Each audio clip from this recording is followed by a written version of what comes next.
Hello et bienvenue dans une nouvelle vidéo.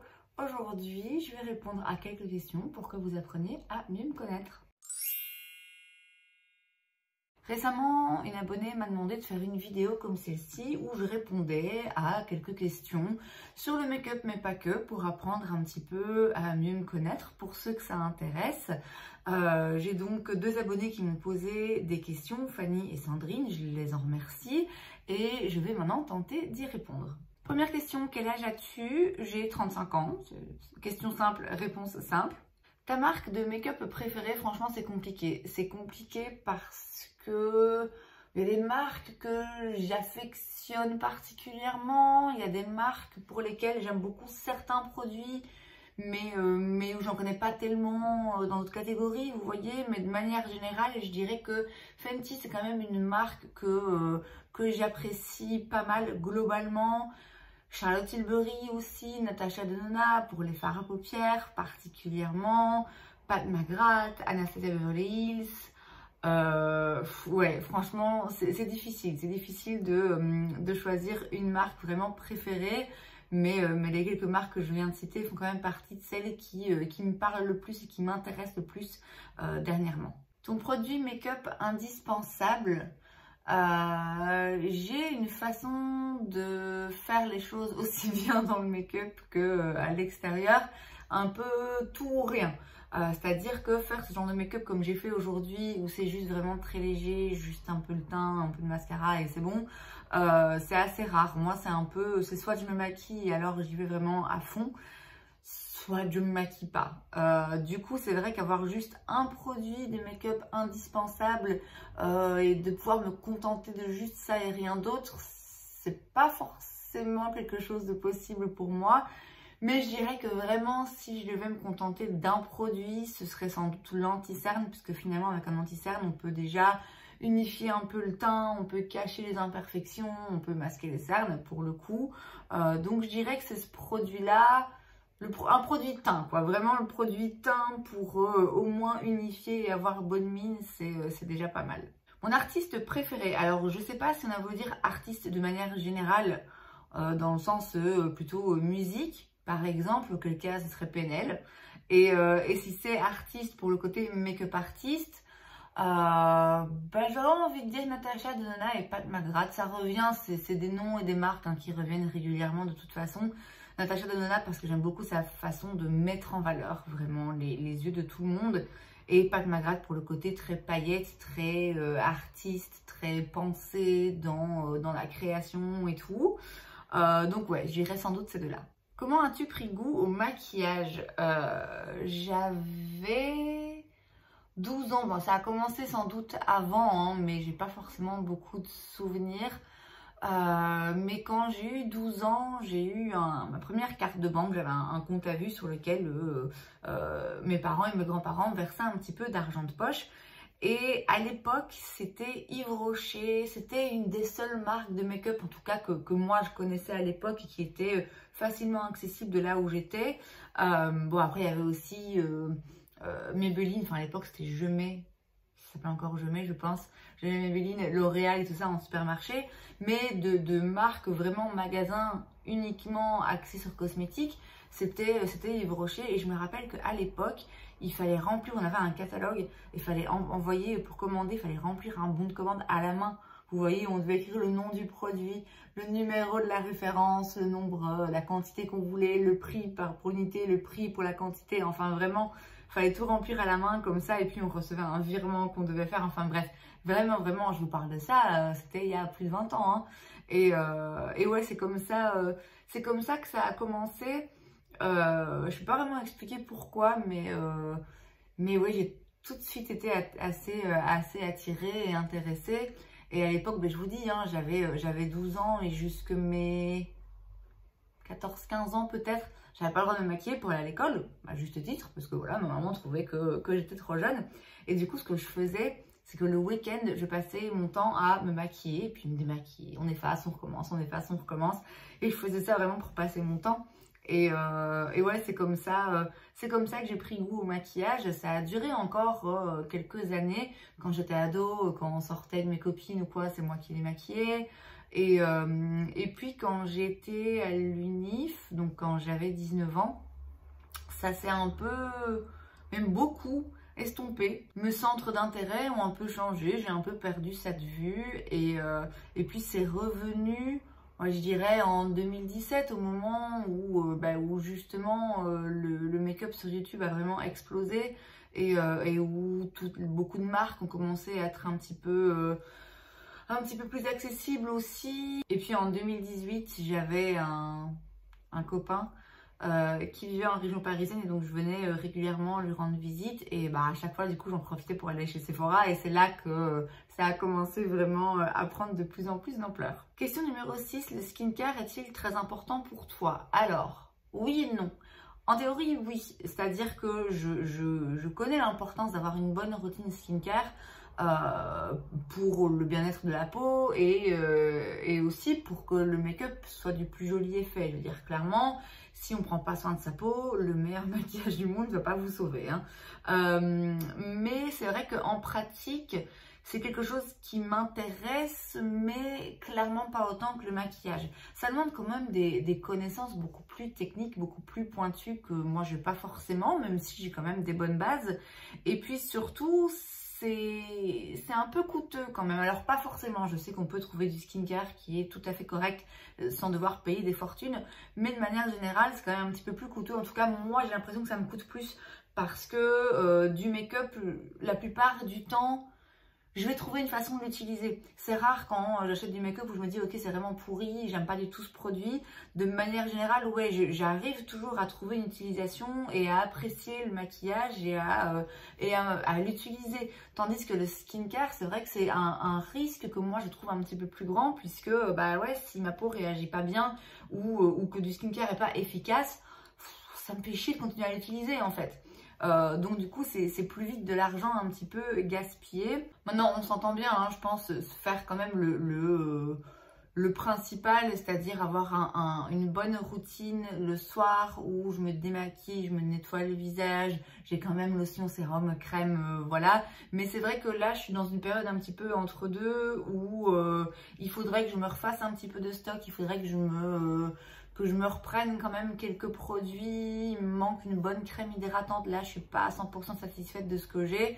Et même si c'est important pour moi, je dois bien avouer que là, c'est pas la priorité en ce moment. Donc, ma routine skincare, là, pour le moment, elle est pas au top. Mais oui, ça reste quand même quelque chose d'important à mes yeux. Ensuite, que penses-tu des marques de stars ?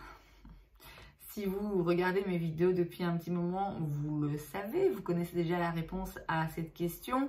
Avant, j'en parlais parfois dans mes vidéos Will I Buy It et j'ai décidé, il y a quelques mois déjà maintenant, de plus le faire parce que ça me gave, ça me gave. Et je me surprenais de plus en plus dans ces vidéos Will I Buy It quand on parlait d'une nouvelle marque de célébrité, que ce soit make-up ou skincare, à vraiment me vénère quoi, ça me met dans un état... Ah, ça m'horripile, vraiment juste ça m'horripile. Et du coup, comme filmer des vidéos, c'est un truc qui est fun pour moi, c'est mon hobby, c'est mon passe-temps, c'est quelque chose que j'apprécie, c'est quelque chose qui me met de bonne humeur, c'est quelque chose où je veux que ça me mette de bonne humeur, je veux que ça reste quelque chose de positif. Et du coup, j'avais pris la décision d'éviter les sujets qui fâchent, en fait, simplement. Et donc, particulièrement tout ce qui entoure les Kardashian-Jenner, c'est hors de question. Je n'en parle plus, je ne peux pas. Ça atteint ma santé mentale d'en parler et de m'énerver. Parce qu'en plus, je m'énerve dans le vide, je le sais très bien, ça sert à rien. Et puis, voilà, les marques de stars de manière générale, il y a des exceptions, hein, clairement. À commencer par Rihanna, elle a quand même vraiment révolutionné un petit peu à elle toute seule le monde du make-up. Elle a débarqué avec des produits intéressants, avec une sélection de teintes pour les fonds de teint et les anti-cernes et les produits teints de manière générale qu'il n'y avait pas avant. Il y avait une grande partie de la population quand même qui était ignorée dans le monde du make-up et là elle a pas mal changé ça, donc ça franchement on peut l'en remercier, ne fût-ce que pour ça. Et puis en dehors de ça, elle a quand même des produits que moi personnellement j'aime beaucoup. Est-ce qu'elle a fait ça juste pour se faire un billet ou par vrai intérêt? Est-ce qu'elle est réellement impliquée dans la marque ou pas? J'ai envie de vous dire qu'au stade de développement de cette marque, justement, la question n'est plus vraiment imposée finalement, ça n'a plus vraiment d'importance parce que je trouve que la marque a fait ses preuves. Maintenant c'est vrai que c'est devenu un phénomène de mode et que du coup quand on voit toutes les stars sortir leur marque de make-up ou de skincare, ouais, c'est un petit peu gros comme une maison. Et puis alors en plus, excusez-moi, hein, je juge personne. Chacun fait ce qu'il veut de son corps. Je m'en bats les steaks. Si vous faites de la chirurgie, si vous faites des injections, si vous utilisez des filtres, je m'en fous, mais contre-fou, vraiment. Par contre, quand vous faites ça et qu'après vous vendez des produits skincare ou make-up en vantant leur mérite, en disant que c'est grâce à ça que vous ressemblez à ça, bon là c'est de la publicité mensongère, c'est du vol, c'est du foutage de gueule un petit peu. Donc c'est ça en fait, c'est ça vraiment qui me dérange. Après je dois bien reconnaître aussi que je suis pas objective, hein, puisqu'il y a des stars voilà, que j'apprécie, donc bah, voilà, je vais peut-être être un petit peu plus indulgente quand il s'agit de leur marque, alors qu'il y en a que clairement je peux pas m'encadrer, et donc quoi qu'ils fassent de toute façon je vais pas aimer, vous comprenez. Donc faut aussi prendre ça en compte. Après c'est le but du jeu, hein. Ils savent très bien dans quoi ils s'engagent. Quand Jennifer Lopez sort sa marque de skincare, elle sait très bien que l'avantage c'est qu'elle a des gens qui la suivent et qui l'apprécient, qui vont acheter ses produits quoi qu'il arrive. Elle sait qu'elle a aussi des détracteurs qui quoi qu'il arrive vont trouver à redire. Donc bon voilà, c'est un peu le but du jeu. Tout ça pour dire que moi les marques de stars, ça me gonfle quand même pas mal. Tout dépend tout dépend la façon dont c'est fait. Tout dépend aussi des qualités des produits, hein, parce que voilà, après, même s'il s'agit d'une star que moi je suis pas, que moi j'apprécie pas particulièrement, voilà, si les produits sont vraiment dingues, ils sont dingues, tant mieux, il faut le dire. Mais de manière générale, ouais, j'évite d'en parler parce que ça m'énerve un peu. Ensuite, y a-t-il des nouveautés ou des sorties 2023 que tu attends particulièrement? Je pense pas. Je suis toujours un petit peu curieuse de voir ce que les marques que j'aime vont sortir. Donc par exemple Fenty, souvent quand elle sort quelque chose, même si c'est vrai que récemment ça m'a moins intéressée, je suis quand même toujours un petit peu curieuse. Natasha Denona évidemment, à chaque nouvelle palette, ouais, je suis curieuse et j'ai hâte de voir à quoi ça ressemble. Maintenant, est-ce qu'il y a quelque chose en particulier que j'ai hâte de voir arriver en 2023? Non, et je dirais que de manière générale, même si, comme j'ai dit, il y a des marques quand même que je suis d'un petit peu plus près, je trouve que ça devient de plus en plus difficile d'être emballé pour une sortie make-up, parce que on commence un petit peu à avoir fait le tour. Alors voilà, c'est quand même toujours de nouveaux produits, c'est toujours de nouvelles teintes, c'est toujours de nouvelles formulations, c'est toujours des marques qui sortent un produit équivalent à un autre, qui n'existait pas avant. Enfin, c'est toujours des nouveautés, mais c'est vrai qu'il arrive un moment où, bon, on a eu tellement de sorties ces dernières années, il y a tellement de produits que c'est vrai que je trouve ça... C'est de plus en plus rare quand il y a un produit où vraiment je me dis « Ah tiens, ça je suis curieuse, ça vraiment j'ai hâte de le voir arriver en magasin ». Ensuite, quelle vidéo préfères-tu tourner? Alors de manière générale, j'aime bien tourner toutes les vidéos. C'est la partie montage que j'affectionne un petit peu moins. Par exemple, quand j'aime beaucoup tourner les vidéos Get Ready With Me parce que c'est, je sais pas, je trouve ça fun de maquiller et de parler en même temps, même si je parle toute seule dans le vide, hein. C'est un moment aussi un peu d'introspection pour moi, donc c'est des vidéos que j'aime bien filmer, mais les éditer, c'est compliqué du coup, parce que parfois ça part un peu dans tous les sens.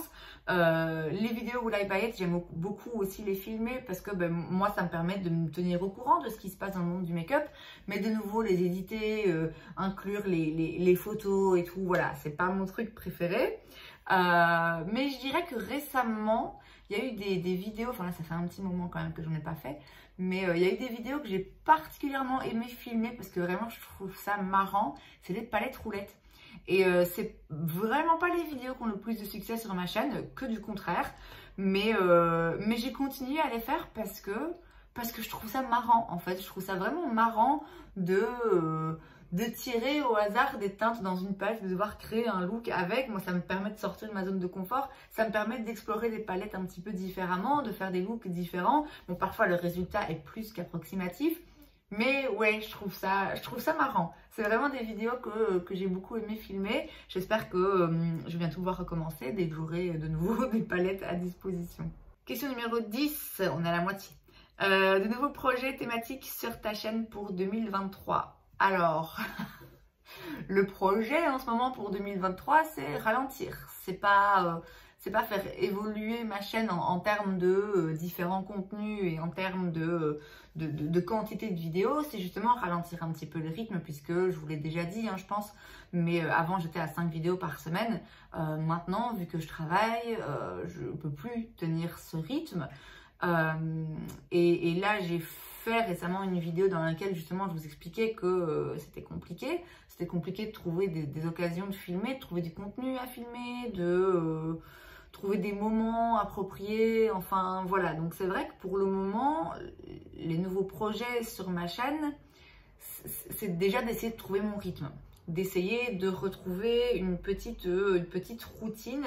Je voudrais continuer à faire mes vidéos Will I Bite parce que voilà, je trouve ça intéressant et c'est des vidéos aussi, je sais, qui plaisent, mais je sais pas dans quelle mesure je peux continuer à les faire toutes les semaines, surtout à un moment fixe par rapport à mes horaires qui changent tout le temps. Il y a quand même des vidéos qui vont revenir, hein. Devinez la palette roulette, les top et flop, Get Ready With Me, tout ça, c'est des vidéos que je faisais déjà avant et que je vais continuer à faire. Je pense que quelque chose qui me plairait, c'est d'avoir un petit peu plus de vidéos, peut-être justement dans les Get Ready With Me, ou peut-être je parlais un petit peu plus de moi, de la vie, de ma façon de voir la vie, de sujets qui me tiennent à cœur, d'opinions, je sais pas, je me dis que parfois, je me rends compte que ça me fait du bien en fait quand je fais, surtout là récemment, quand je fais des vidéos Get Ready With Me où je parle un petit peu plus de mes sentiments, surtout de ce que je ressens, de ce que je pense. Et je me dis pourquoi pas justement me pencher un petit peu plus là-dessus, mais il y a toujours ce côté où, je sais pas, on s'en fout un peu, j'ai l'impression. Mais voilà, peut-être que c'est vrai que je vais faire un petit peu plus de vidéos Get Ready With Me parce que, comme je l'ai expliqué, c'est un type de vidéo un peu plus facile à faire pour moi, à inclure dans mon quotidien, surtout quand je travaille. Et du coup, oui, ça me permet aussi de papoter un petit peu et de me vider, de me mettre certaines choses, vous voyez, de déposer certaines choses sur la table. Donc ouais, c'est peut-être le petit changement, alors qu'avant, les Get Ready With Me, c'était occasionnel, peut-être bien que ça va revenir de façon plus récurrente sur ma chaîne. Et la dernière question de Fanny, c'est: consommes-tu du contenu similaire au tien sur YouTube? Oui et non. Oui, pendant longtemps, j'ai regardé beaucoup de vidéos sur le make-up.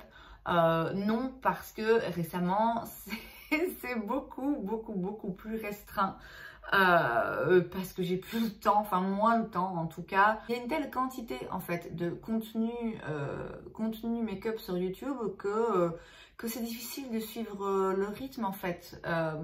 Donc oui, je regarde quand même toujours des vidéos make-up évidemment, mais c'est vrai que beaucoup moins qu'à une époque où c'était non-stop, où là, je réduis un peu parce que j'ai moins de temps et parce que parfois, quand je cuisine ou quand je mange ou quand je me maquille, j'ai envie de regarder autre chose, j'ai envie de changer un peu, je regarde plutôt des séries. Donc oui, je consomme toujours du contenu make-up sur YouTube, mais beaucoup moins qu'avant. On passe aux questions de Sandrine qui m'a quand même posé quelques colles. Alors, la première question. Qu'est-ce qui t'attire dans la ville de Paris hormis la Tour Eiffel? Alors elle me pose cette question parce qu'elle sait que j'ai un amour sans nom pour la Tour Eiffel. Je blague souvent en disant que c'est le seul vrai amour de ma vie. Je sais que c'est cliché hein, et je m'en fous, et tout le monde me dit non mais tu t'en lasseras. Non, je m'en lasse pas, non, moi je suis désolée, quand j'aime quelqu'un ou quelque chose, franchement je m'en lasse pas a priori. Et donc hormis la Tour Eiffel, j'ai du mal à expliquer vraiment ce qui m'attire dans Paris, ce qui me plaît dans cette ville.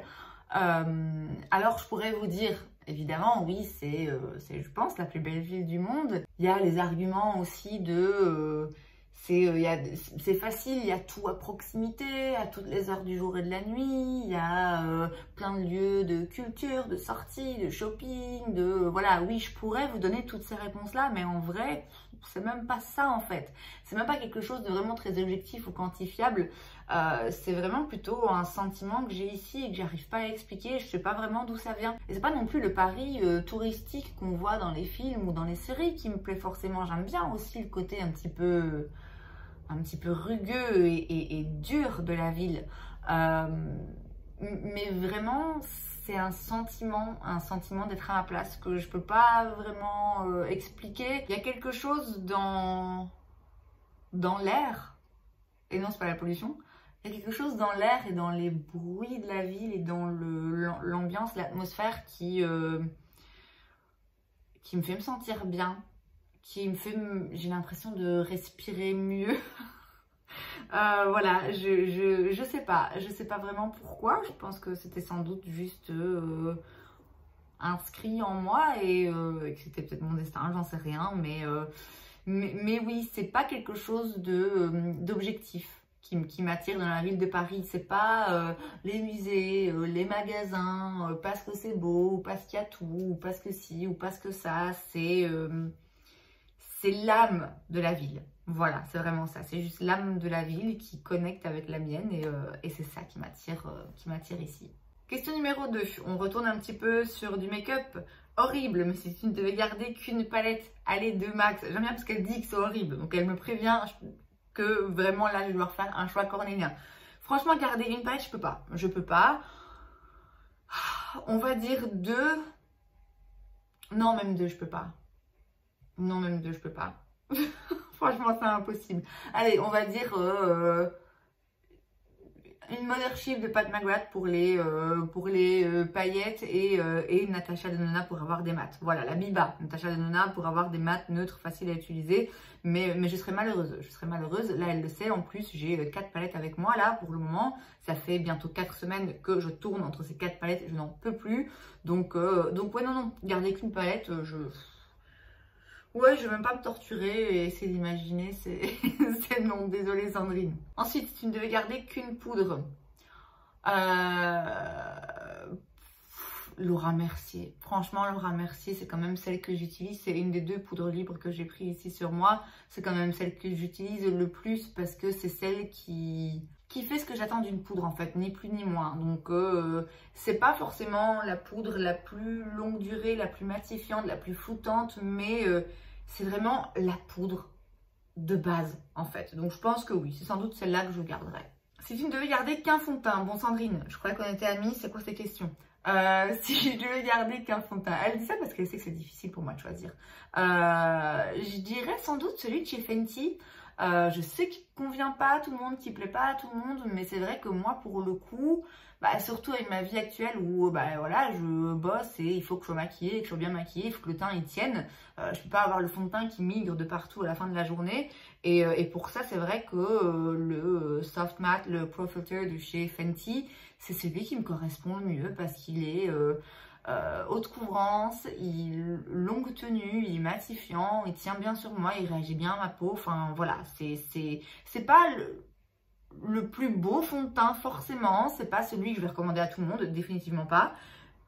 Mais si là, à l'heure actuelle, dans mes conditions de vie actuelles, je devais garder un fond de teint, ce serait celui-là, c'est celui que j'utilise tous les jours. Et dernière question du genre, si je devais garder un seul anti-cerne, le Tarte, le Shape Tape. De nouveau, pas du tout l'anti-cerne que je vais recommander à tout le monde, pas du tout.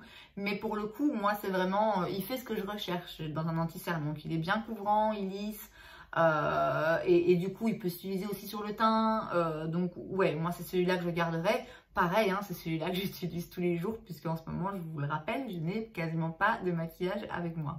Ensuite, si tu devais analyser ta vie maintenant par rapport à tes attentes d'il y a 10 ans, qu'en dirais-tu?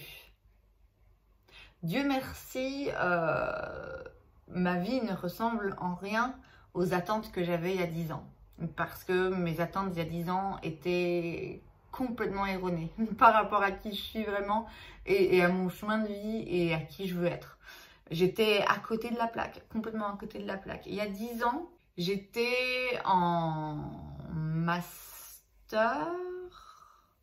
Ouais, j'étais en première année de master en sciences politiques, donc de relations internationales. Je vivais en couple avec mon copain. Ça faisait à cette époque-là plus de 5 ans qu'on était ensemble. Et ma vie d'adulte allait commencer à prendre forme de façon très traditionnelle. Puisque voilà, il me restait 1 an d'études. Mon copain il avait déjà fini Et voilà, après ça, la route était un peu toute tracée dans, comme j'ai dit, voilà, le traditionnel. On trouve un travail, on fait après, on achète une maison ou un appart, on fait un enfant, enfin, vous voyez. Bon, la partie enfant, déjà à cette époque-là, j'étais pas hyper emballée, mais je commençais à me réchauffer à l'idée, à la possibilité de. Et puis fin 2013, mon copain, donc ça faisait 6 ans qu'on était ensemble à ce moment-là, il m'a larguée. Et c'était à l'époque la fin de ma vie. Vraiment, j'étais... ouais, pour moi, ma vie s'arrêtait. Finalement, c'est la meilleure chose qui m'est arrivée parce que... Enfin, meilleure chose, je peux pas dire ça parce que ça a été quand même très très difficile et parce que j'ai plein d'autres très belles choses qui me sont arrivées dans la vie. Mais ce que je veux dire, c'est que c'était un peu un cadeau en fait. Un cadeau maquillé en épreuve. Parce que bah oui, ça a été très difficile, il m'a fallu un an pour m'en remettre, c'était franchement pas agréable, ça a remis en question toute ma vie, mais c'était tant mieux parce que vraiment j'étais dans la mauvaise voie, et j'aurais eu une vie qui me convenait pas. Et je pense que s'il n'avait pas eu la présence d'esprit à l'époque de me quitter, je serais restée avec encore des années, et peut-être bien que je me serais réveillée 10 ans plus tard, donc maintenant... J'aurais regardé autour de moi en me disant putain mais qu'est-ce que je fous là. je veux pas de cette vie parce que vraiment je ne veux pas de cette vie encore aujourd'hui. Je veux pas de cette vie traditionnelle et qui convient à beaucoup de gens et c'est très bien, hein, c'est pas du tout un jugement. Je suis pas en train de dire oh là là si ta vie c'est de te marier, d'avoir des gosses, d'acheter une maison et de travailler, c'est pourri, c'est nul. Pas du tout, vraiment chacun fait ce qu'il veut. Mais moi c'est pas le genre de vie que je veux du tout.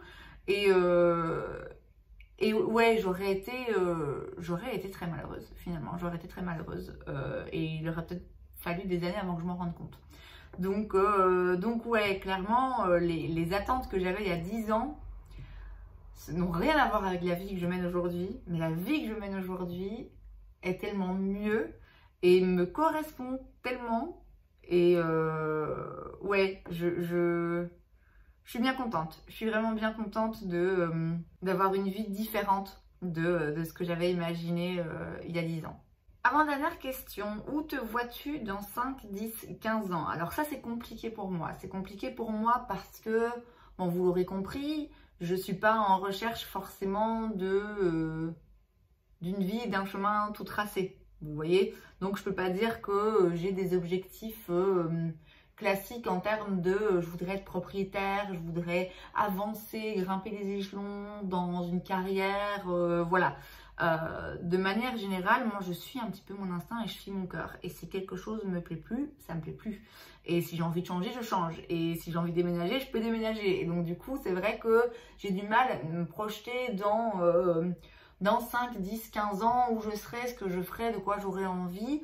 Je pense quand même que j'ai trouvé un travail que j'aime beaucoup, dans lequel je sais que je peux évoluer. Et donc du coup, bah oui, j'aurais bien envie de vous dire que dans 5, 10 ou 15 ans, j'aurai sans doute évolué dans mon métier. J'aurais peut-être bien en effet grimpé quelques échelons, pourquoi pas. Peut-être bien aussi que du coup, bah, je serai toujours à Paris et que je serai installée ici. Peut-être bien qu'en effet, malgré mes réticences à vouloir forcément m'engager sur du long terme par rapport à l'achat d'un bien immobilier ou quoi, peut-être bien que finalement en fait j'aurais d'ici là eu l'envie d'investir et d'acheter et d'avoir un appartement ou un studio, un truc vraiment à moi, qui sait. Maintenant il n'est pas impossible non plus que dans 10 ans je vive une vie de nomade où je voyage, où je suis fixée nulle part et où je vis limite avec un sac à dos. Enfin vous voyez, c'est vraiment...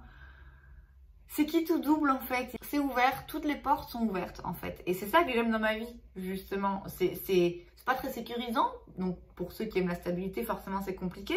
Je comprends que ça parle pas à tout le monde, mais moi c'est ça que j'aime. C'est ça que j'aime dans ma façon de vivre ma vie, c'est de justement pas savoir. Voilà, c'est que la seule chose que je sais, c'est que je ne sais rien. Et qu'en effet... j'ai pas la moindre idée de ce à quoi ma vie va ressembler dans 5, 10 ou 15 ans. Et ça me va très bien comme ça en fait. Ça me va très bien comme ça. Je me vois heureuse. En tout cas, je me vois toujours heureuse. Je me vois en bonne santé. Je me vois en évolution continue dans moi, mon cheminement personnel, mon bien-être, ma santé mentale. Voilà, je me vois en étant comme je suis aujourd'hui, mais mieux. Vous voyez, encore une meilleure version de moi-même.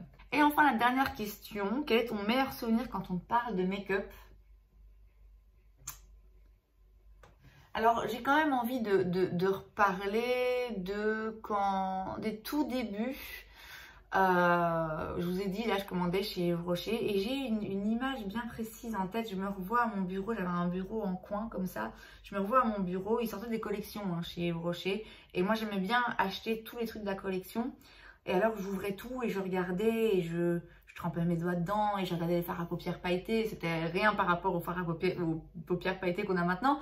Mais à l'époque, ouais, j'ai cette vision de moi, ce souvenir de moi où... l'émerveillement en fait, justement l'émerveillement de voir du maquillage ouais, de découvrir ces premiers émois face à des fards à paupières pailletés et brillants. Il y a quand même un autre souvenir là qui me vient en tête et qui par rapport à ma vie d'aujourd'hui prend tout son sens. C'est quand même vraiment fou comme il n'y a jamais de hasard. Fin 2018, début 2019, je sais plus exactement à quel moment c'était. Donc je vous l'ai dit, j'avais un copain qui vivait en région parisienne et je venais lui rendre visite régulièrement. Et une fois, j'avais loué un petit Airbnb à Évry, ce qui est en région parisienne, mais c'est quand même pas forcément tout près non plus. Et lui, la journée, il bossait, soi-disant, hein, qui sait. Moi, du coup, il fallait que je m'occupe. Et forcément, je m'étais dit, bon, je vais aller au Sephora des Champs-Élysées parce que c'est le plus grand de France, parce que c'est Sephora des Champs-Élysées, quoi. C'est le flagship, c'est... Voilà. Et donc, je m'étais débrouillée, j'avais pris le RER et le métro et j'y connaissais rien. Et ça reste un très bon souvenir, d'une part, parce qu'il y avait en effet cette fierté de m'être débrouillée. Vous voyez, d'avoir réussi à prendre les transports en commun à Paris, en Île-de-France, toute seule comme une grande. Ça m'a sans doute mis en confiance et motivée par la suite à venir m'installer ici sans avoir trop peur, en me disant que voilà, je suis débrouillarde et j'arriverai à me débrouiller, à toujours trouver mon chemin. Et puis voilà, forcément par rapport au make-up, le fait d'arriver là quand vous descendez la rampe et de voir c'est le temple de la beauté, quoi, les mètres et les mètres carrés remplis de maquillage. Ouais, c'était un moment assez marquant et ouais, c'est un très bon souvenir par rapport au make-up. Et ouais, c'est un peu fou. C'est un peu fou d'en être là, aujourd'hui. Donc voilà, je dirais les meilleurs souvenirs en termes de make-up, c'est les premiers émois en face des paillettes et puis la première visite au Sephora des Champs-Élysées. Et c'est donc tout pour cette vidéo, j'espère que ça vous a plu. Si c'est le cas, n'hésitez pas à laisser un like. Vous pouvez aussi vous abonner à ma chaîne parce que c'est gratuit, donc pourquoi pas. Et moi, je vous vois la prochaine fois. Bye!